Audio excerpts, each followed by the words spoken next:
Sa iban pang balita, pagpabalik sang normal nga power supply ginmando sang DOE sa mga power generator. More power posible magpatuman sang manual load dropping bangudyara sa red alert ang Visayas grid. Si Zen Kilantang Sasan nakatuto.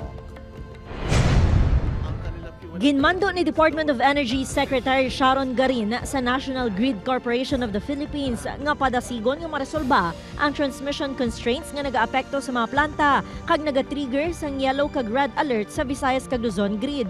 Base sa statement nga ginpagwa sang DOE, inyang kinahanglanon agud hindi maglawig ang pag-antos sa mga konsumidor. Umpisa alas 3 subong nga hapon tubtob alas 10 karon sa gabi, liwat nga ginpaidalom sa red alert status ang Visayas grid.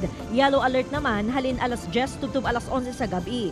Bot silingon, hindi bastante ang power supply agud malabot ang demand sa mga konsumidor kag ang regulating requirement sang transmission grid.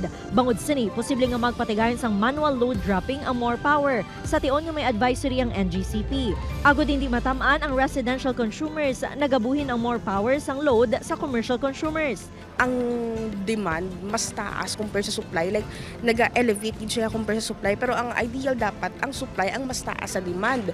So ang matabo dira need gid magbuhin sang kuryente. Ang mataas nga peak demand subong ang ginaangot sa tuman kainit nga tiyempo. Si Manang Angeles nga may tindahan sa gwa sang iya balay, nakahanda na ang rechargeable fan kag solar lamp sini sa ila kwarto. Apa ang ginakabalakan sini ang mga baligya nga frozen food kung maglawig ang power interruption. Kulang mapaubos ko lang. Wala akong kapata, wala akong gastak. Naman ay Kahit kung di mo mapaktan, balaan ko sa balaan. Sa Bacolod City, nagakinot man sa paggamit sang kuryente ang pila ka konsumidor. Apektado naman sang brownout tugas ang manual load dropping ang pila ka lugar kasubong sang Barangay 12. Kaduwagin mag-run out. Nasun pagkaagawon sa alas 4, nag-run out naman siya. Tipid-tipid sa sa mga parios, sabi sa mga ref, ginapahinay lang. Tapos ang mga electric fan, ceiling fan na lang ang ginapaandar. Gani kay hindi agwanta, hindi. Sigano magdako ang bill. Magluwas sa Bacolod City, apektado man sa manual load dropping ang pila ka bahin sang Talisay City, suno sa Negros Power. Upod kay Cirilo Randuque, Zen Kilantang Sasa, One Western Visayas.